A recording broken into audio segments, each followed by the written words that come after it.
to look back at the last Forge FC contest. Simply stunning stuff! And finally, their goal! Here is Match and Review. My word, what a rocket! With Anthony Urciuoli on the Forge Audio Network.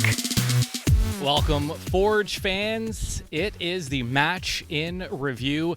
As you can see, if you are watching, wherever, however you're watching or listening, I'm at Tim Hortons Field. Forge has just beaten HFX Wanderers FC 1-0 thanks to a very early Wubens Pacius goal. It happened in the second minute, and that is a Forge record, by the way, the fastest goal in Forge FC history. There's a Sigma FC match happening behind me, which was included with your ticket if you did attend the Forge match. Now, I got to tell you, luckily for these players, you can see the shade has taken over the field, at least the pitch. Of course, I'm sitting in the one spot in the stadium that still has a blistering sun. The heat played a factor in today's match with Forge and Halifax. It absolutely played a factor. I don't know how to describe the heat to you as someone who was in it, but just to give you some context, the second the final whistle hit, players just collapsed. They were hunched over, they were on their back, they were on their stomach. It was so hot on the pitch. Fans at Tim Hortons Field were taking cover, going onto the concourse, trying to find as much shade as possible. They had mist stations set up in parts of the end zone to keep fans cool. It was extremely hot, and it played a factor in this match in multiple ways. Number one, this was not a clean match by any standard, by either club. Forge wasn't able to play that style that they're known for, that possession game, the quick tempo, the press, just making life difficult for their opponent. There was something a little missing.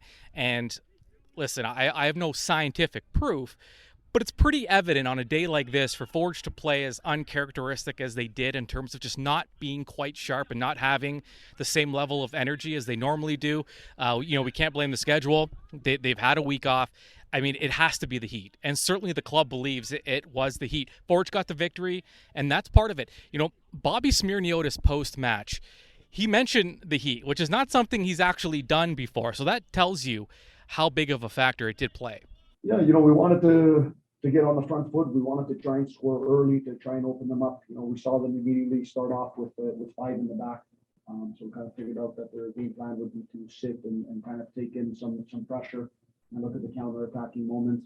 Now we've scored, and they really didn't come out of that shell for long periods of the game, probably until the end a little bit. But yeah, when the conditions are like this and you need to have a lot of good high-intensity movements, it's not easy in the 45 degree weather we have today. So and of course, it affected the players, guys that played 90 minutes. Forge did use all 5 subs. We'll get into some of the formation stuff and the subs.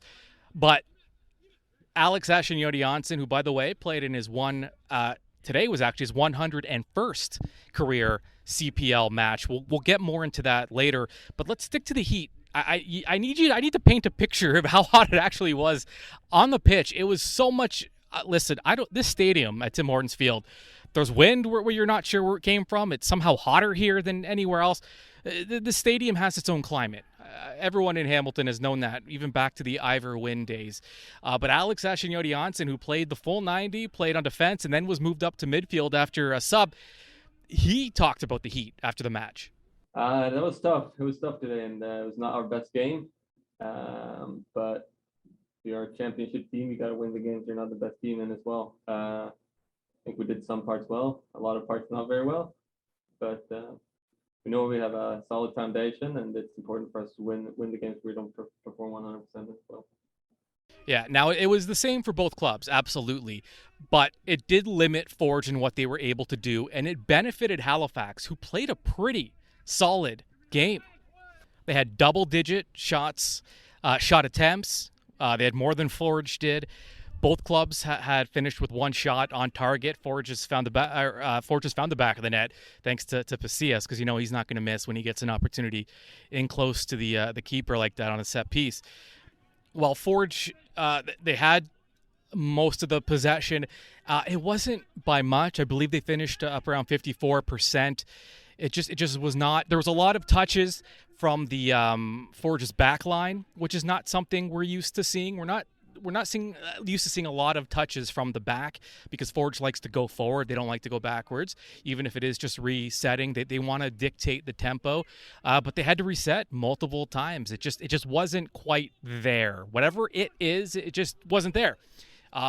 Halifax, again, to their credit, played a solid game. Here is head coach and technical director Bobby Smyrniotis again, talking about his just general thoughts on the match. Yeah, sometimes there's a psychological component to the games. I think I'm scoring early. Maybe that plays a little bit of psychological role on them coming in and what their game plan is. But to be honest, I thought they were very good today. They're tactically set up in a way to stump us from being very fluid in the attack on a day where the external conditions were going to be difficult. And they've worked hard from the first minute to the last minute, not only the defensive structure, but how they were coming out in the counterattacks. I don't know if we figured them out. I'm just happy we have 3 points. Something else Bobby talked about, and we're going to hear about it in a minute or so. Good teams need to figure out ways you have to win in different ways. You're not going to always win the same way. You're going to have to be able to win blowouts. You're going to have to be able to score your opponent. You're going to have to be able to win those tight matches. You're going to have to be able to pick up points when you're not at your best. It happens. When the weather isn't quite cooperating, you have to win in different ways, and Forge did that. I mean, they really grinded out a victory, and Halifax was on the doorstep, and they certainly had their opportunities, and this is where the difference in quality shows. Forge had that quality, and Halifax hasn't had it for most of the season, and ultimately it probably was their downfall in this match. All right, talking about the look that Forge came out with, we were wondering what the status of Jordan Hamilton was going to be, Forge's newest signing, with now they have that big six up front on the attacking side. Jordan Hamilton, let's let Bobby tell you, but Bobby will tell you he wasn't even expected to be in a Forge uniform this afternoon. Yeah, it's an interesting one because up until this morning, he's not in the lineup. We had a late scratch with Emery Welshman, just tweaked something yesterday late in training. He was the guy who's supposed to be in the lineup, and you need to have 18 guys on the bench. So we told Jordan, let's go, get yourself going. Jordan's going to be a good player. I'm not going to say how he was today in 20 minutes. All I can say is we're happy that he's here. He's been training well, and we're looking forward to him. Just getting up to speed. In reality, he's in a preseason type of situation with the time he's had off since being in Ireland. So it's just important to bring him up in a right way so that he's firing on all cylinders. So Forge had Jordan Hamilton out there as a sub to start, and he did come on the pitch with the last 20 minutes or so. Jordan Hamilton did make it onto the pitch, and like Bobby said, it's tough to judge a player's performance that soon. But Forge opted to start the game with Pacias, Borges, and Campbell. And it just, for whatever reason, Forge, the pace wasn't quite there. And with those three up front, they did make some changes. We saw, by the way, Emery Welshman, the reason Campbell came on, you heard from Bobby, is Emery Welshman got kind of dinged up late in training yesterday, and as a result did not make it onto the field. He was in civvies, as they say, so he wasn't even, and that's how Hamilton eventually got into the lineup. But Chouanier came on as a sub later on in the match, and they had to make some changes because Alex Achinioti-Jönsson started out at the back, playing center back, and he eventually came out to play midfield. Let's hear from Alex and maybe the decision that the coaching staff, why Alex was moved to midfield late in the match. No, we made some subs midway through half, I think, where Malik came in and played center back and moved me up next to Ali in the midfield. We had some issues with them playing through our midfield, so kind of stabilized that and pushed them to the outside instead. Yeah, and Sissoko also not available, so Noah Jensen made it into the starting lineup today before he was subbed off it was Malik Oluwabi Bellewu came on defense. He's the one that's subbed on for Noah. Achinioti went into the midfield, and Malik went on defense. Tristan Henry. he may only face 1-2 shots on target a game, but that's even more difficult. He shows up when he needs to. He's just always there. He made a big save close to, near the final whistle. And here's Bobby talking about the contributions from Tristan Henry, who they're not always glaring, but there's a reason this is the best defensive club in the league. It's because their possession game is strong. They win with offense. They defend well because of their offense, hang on to the ball so much. Their defenders are strong themselves, and also Tristan Henry at the back. I think we have an excellent defensive unit all across the back line. I think these guys are doing very well, interchanging some of the players that have gone in there. It's been excellent to see, you look at a guy like Garvin Matusala, who went out for a while, injury, he's come in and he's slotted in these 6 games with Jönsson, and they've been excellent there. Rama, you can't say enough about him. Today was the first time 2 headers went backwards from him trying to win the ball. The first time we've seen that this season, so it's going to happen. And then you go into the goal, and Tristan Henry, this guy's been remarkable since day one at this club. Not a lot of people talk about him, but we've got the best defensive record this year. Same thing last year. I believe the same the year before. There's a reason for it. He's there, and a goalkeeper in a team like Forge, he's a goalkeeper of the moments, and you need him in the right moments. And when those moments are there, he's been there for us. So yeah, it's excellent work. You guys hear me talk every week about the attack and the attack. But one thing I hate more than anything is being scored on. So we must defend in the way we attack, and that's what we preach for the guys, and we're doing a brilliant job on both sides of the ball. And we just need to keep on motivating the guys to keep on going forward and doing it. It's not a matter of you've won 6 games in a row or where you are. It's a matter of we got 3 points ahead of us in the next match, and how tactically we're going to battle that. Earlier, you heard Bobby talk about Halifax starting the match with 5 at the back. It's not something Forge has seen very often, but Halifax made it known what their game plan was going to be. Low block, force Forge into some mistakes, and beat them on the counter if they can. Now, let's go to the 3 keys here, because this ties into it. The 3 keys that I gave prior to the match. The first one was quick out of the gate. Start fast. Boy, did Forge start fast, and thank goodness they did, because they needed that goal late, as fatigue clearly had an effect on this match. Pasillas, the man that can always be relied on for a goal, timely. Early on, 2nd minute, fastest goal in Forge history. So fast start, that's a giant check. It's exactly what Forge needed in this one. Make the Wanderers work was the second key. Halifax does not create a lot of chances, a lot of big chances, a lot of quality chances. When they get them, it's because they're helped out from their opponents who are making mistakes, and they rely on those. And to their credit, I mean, they are Johnny on the spot. Their opponent makes a mistake, they jump on it. And Forge did make Halifax work for the most part, but Halifax did pretty well. I mean, they had some pretty quality chances, and so that one maybe half a check, because they did make the Wanderers work, but maybe not as hard as they could have. And the last one was attack.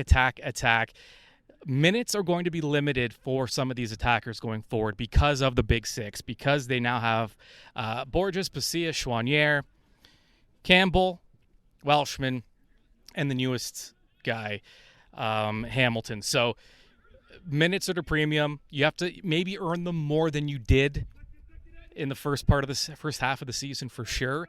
So attack. The attackers had to be on their game, and they had to, fight for playing time. Listen, competition breeds excellence, especially with a quality club like this. Did that pan out? Were they able to attack? I mean, they weren't, to be honest. They weren't sharp in the final third. There weren't a ton of dangerous chances for Forge in this one. And the one they did have, they scored. So they were efficient with them, but they weren't able to attack.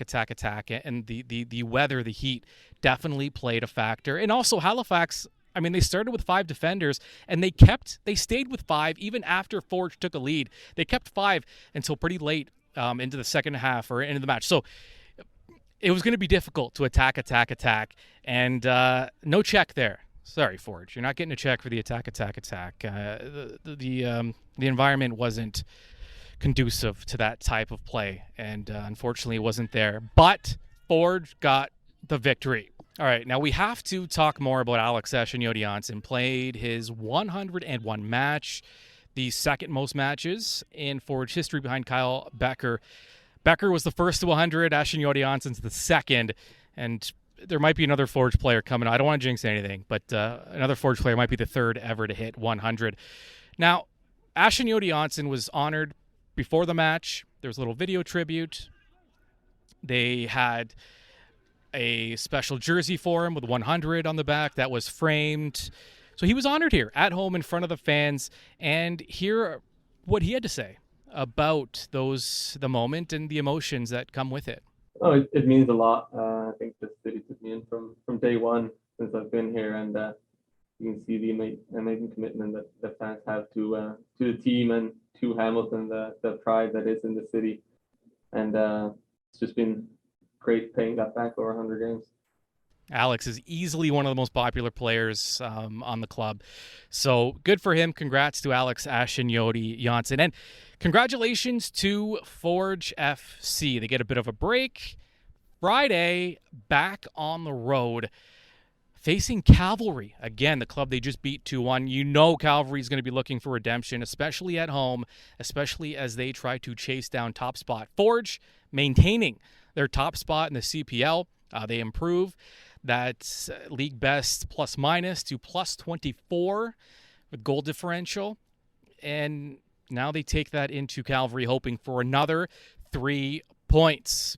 All right, I'm Anthony Urciuoli. However, wherever you get your Forge content, make sure you subscribe. We have plenty coming up this week. We will have the Focus on Forge Behind the Beard with Coach Bobby, and then our match day preview as Forge heads to Calgary. And also we'll have 3 keys to the match, and then we will review that match against Cavalry. So plenty coming up in the next week or so. Either subscribe or check back often, or you'll miss out. All right, we'll talk to you soon.